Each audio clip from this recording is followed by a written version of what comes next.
2100 रुपया लिखा हुआ है लाडो लक्ष्मी योजना।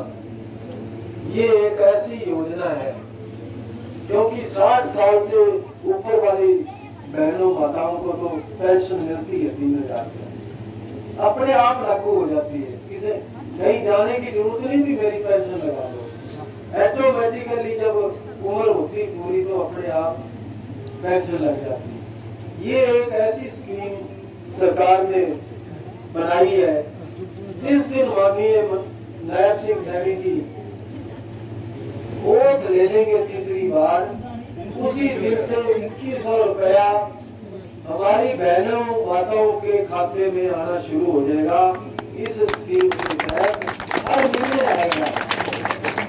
बहनों से मेरे को अपील है कि खाते अपने खुलवा दो पहले ही। क्या है कि भारत विप्रो पावर का जो सदस्य उसमें घोषित हो गया है, छोटी बात ही हुआ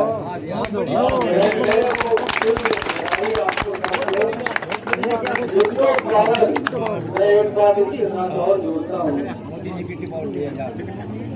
पहले हमारा देश का प्रधानमंत्री किसी दूसरे देश में जाता था विजिट करने, तो उसकी पूरी तलाशी ली जाती थी। ध्यान है आपको, दूसरे देश वाले यहाँ तक कि वहाँ आने से भी रोक दिया जाता अमेरिका ने कि आप इंडिया में नहीं आ सकते, आपको हमेशा मांगनी आती हो, जब भी आती हो कटोरा लेके आती हो कि हमें कुछ दान दे दो, कुछ हमें दे दो। लेकिन जब अपनी सरकार 14 से मोदी जी बने और हमारे देश का नाम जो है पहले स्थान पे आ गया, आवाज वर्ड में हमारे देश का नाम सुनहरी अक्षरों में आ गया। अब सारे देश भारत का नाम जपने लग गए और उसी का ये रिजल्ट है कि आज विप्रो पावर भारत को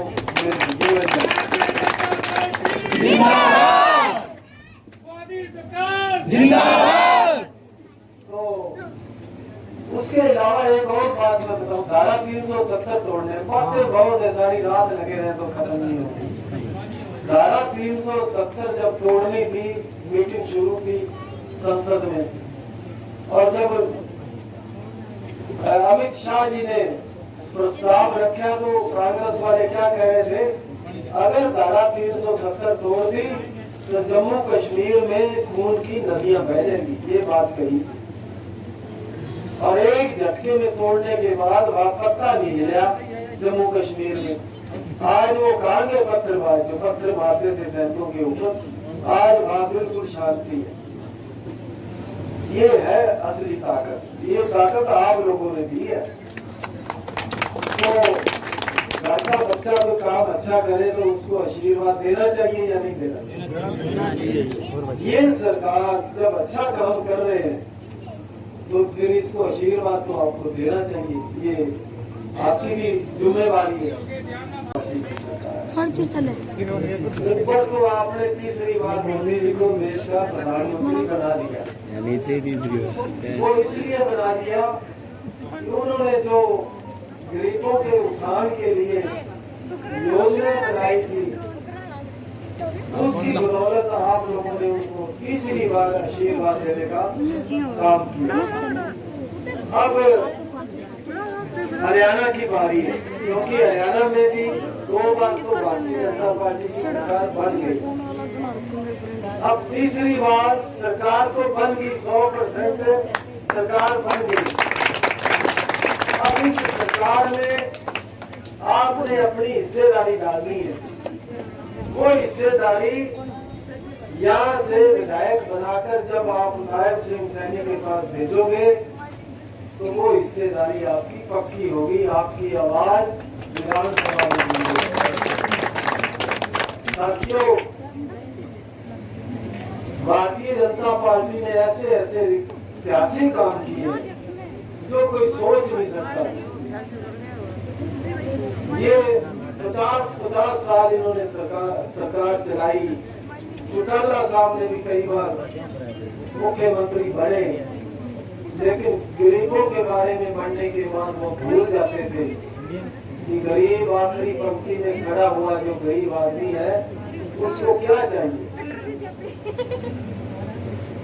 हमारी सरकार जो आपकी सरकार पिछले 10 साल से चल रही है, सबसे पहला काम तो उन्होंने बचोलागिरी खत्म की। पहले जब कोई काम करवाना होता था तो बीच में बचोले दलाल आया करते थे साहब लेने देने। सबसे बड़ी बात बिना खर्ची बिना पर्ची नौकरी देने की बात। अब कोई बचोला बीच में आता है? बिल्कुल नहीं आता, क्योंकि काम ही ऐसा कर दिया कि दूसरी स्टेटें भी इसका नकल करने में लगी हुई है। ये कैसे हो गया? आज हमारा कोई भी बच्चा जब पढ़ लिख के अच्छी कोचिंग लेके जब वो टेस्ट देने जाता है तो उसको हौसला होता है कि अगर मेरे नंबर अच्छे आ गए तो मेरे को बिना पैसे बिना खर्ची पर्ची मेरे को नौकरी जरूर मिलेगी। पहली सरकारों में 35 वाला तो नौकरी लग जाता था, 90-95 वाला घर बैठा रहता। ये आदत थी। बदलियों की बात करो, मास्टरों की ले लो, ये आप पब्लिक किसी भी महकमे की बात ले लो, अब ऑनलाइन बदलियां हो रही है। कहीं जाने की कोई जरूरत नहीं। हर जो कर्मचारी है उससे ऑप्शन मांगी जाती है 5 साल के बाद। जो स्टेशन उनको पसंद होते हैं 3 स्टेशन दे दो, अपनी मन पसंद के स्टेशन दे दो और घर बैठे बदली हो जाती, किसी नेता के पास जाने की जरूरत नहीं। अब मुआवजा देने की बात सुन लो। मुआवजा तो कुछ में भी आया होगा। एक किसान जब खेत में काम कर रहा होता है तो मोबाइल जेब में होता है तो उसमें टी टी की आवाज आती है। जब वो खोल के देखता है तो पता लगता है कि मेरा 3 लाख मुआवजा आ गया, मेरा 5 लाख आ गया, मेरा 10 लाख आ गया, ऐसे मुआवजा आ गया। कोई बीच में मजूदा तो नहीं है।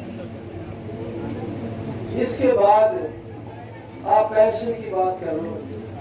पहले 1800 रुपया पेंशन होती थी और जब वो पेंशन बांटने वाला सेक्रेटरी या पटवारी आता था 100-200 रुपया बीच में से ठगी कर लेता था। बूढ़े बुजुर्ग जो है वो कहते चलो जो मिल गया वही भला। ऐसे ऐसे लोग दलाली का काम करते थे। अब पेंशन 3000 रुपया सीधा आपके खाते में आती है, कोई बचोला तो नहीं है उसमें। इस तरह की हजारों स्कीमें। आयुष्मान कार्ड ले लो। आप लोगों ने मांगा तो नहीं था कि हमारा इलाज मुफ्त होना चाहिए, किसी ने नहीं मांगा था, उम्मीद भी नहीं थी किसी को। लेकिन मोदी जी ने एक ऐसी स्कीम लागू की कि आयुष्मान कार्ड हर परिवार का बना दिया। आज हर गांव में 50-60% लोगों के आयुष्मान कार्ड बने हुए हैं। जब भी बड़ा बुजुर्ग कोई बीमार होता है फ्री इलाज हो जाता है। वो किसी का मुखाज नहीं, बिना इलाज के वो रहता नहीं, फ्री इलाज हो जाता है। ये भी एक बहुत बड़ी बात, काफी जनता बात है। इन सारी बातों का हमने ध्यान रखना है। बहुत सी पार्टियां आपके बीच में आएंगी। अब आप चौधरी रणजीत सिंह की बात ले लो। कितने साल हो गए थे इसको भटकते, दाव लग गया, पिछली बार विधायक बन गया, भारतीय जनता पार्टी ने मंत्री बना दिया और 5 साल उन्होंने जो जो काम किया आप सब जानते हो। खास करके अपने समाज के ऊपर जो जो अत्याचार हुए, कई केस तो मैं अनिल विज जी के पास लेके गया और वहां से हमने पर्चे रद्द करवाए।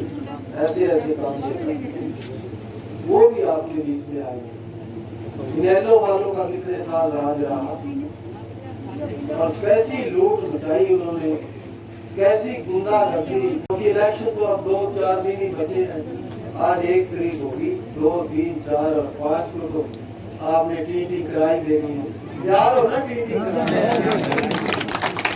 अब 5 तारीख को आपने ना धोके भगवान का नाम लेके, और मैं उस गांव से ये मैं मानता हूँ कि 80% वोट सीधा कमल के निशान को आने चाहिए। फिर मैं छोटा सा चेयरमैन था मार्केट कमेटी का, माननीय मुख्यमंत्री ने मेरे को छोटी सी चेयरमैनी दे दी, ये सोच के भी चलो खुश कर दो इसको। लेकिन उस चेयरमैनी के माध्यम से मैंने सारे सरपंचों को अपने दफ्तर में बुलाया और उनसे विकास की, गलियों की, नालियों की लिस्टें मंगवानी शुरू कर दी। और रैली जब हुई थी अपनी रानिया में, उस वक्त मनोहर लाल जी प्रसन्न हो गए, उन्होंने थापी दे दी कि आपको रानिया हल्का आपको सौंप दिया, आप रानिया हल्के का विकास करवाओ। जब भी वो लिस्ट में माननीय मुख्यमंत्री के पास लेके जाता, दर्द देना सारे पैसे ग्रांट जो है सरपंचों के खाते में आ जाते। एक बार मेरे को याद है, सरपंच साहब बैठे हैं, खड़े हैं, यहाँ हमारी सभा थी, कोई मिलना था, हम आगे चक्का गांव में गए थे, टीटी हुई 80 लाख रुपया, 1 करोड़ 57 लाख जी। हाँ जी, 1 करोड़ 57 लाख, 1 करोड़ 57 लाख रुपया चक्का गांव में आया। इन्होंने देखा तो मंच से इन्होंने अनाउंस किया कि 1 करोड़ 57 लाख रुपया पंचायत के खाते में आ गए। इन्होंने मांगे, इनको उम्मीद ही नहीं थी। उसका गांव जो है सीएम साहब ने स्पेशल गोद ले रखा था, उन्होंने मेरे को ये कह रखा था जितने मर्जी एस्टीमेट बनवा के भेज दो, सारे के सारे पास, कोई रुकावट नहीं, जितने लिख के दे दोगे उतने ही पास। ये हमारी भारतीय जनता पार्टी की सरकार है। बीच में 5 साल जो हुआ आप सब जानते हैं। तो मैं उधार तो नहीं कहूंगा, सरपंच साहब ने कहा भी कर्जा नहीं, मेरा फर्ज था, मैंने अपना फर्ज निभाया। अब आपने अपना फर्ज निभाना। 19 में गड़बड़ होगी पार्टी के साथ रहे, 14 में गड़बड़ होगी टिकट नहीं मेरी पार्टी के साथ रहे। अब पार्टी को महसूस हुआ कि बहुत तपस्या होगी इस आदमी की।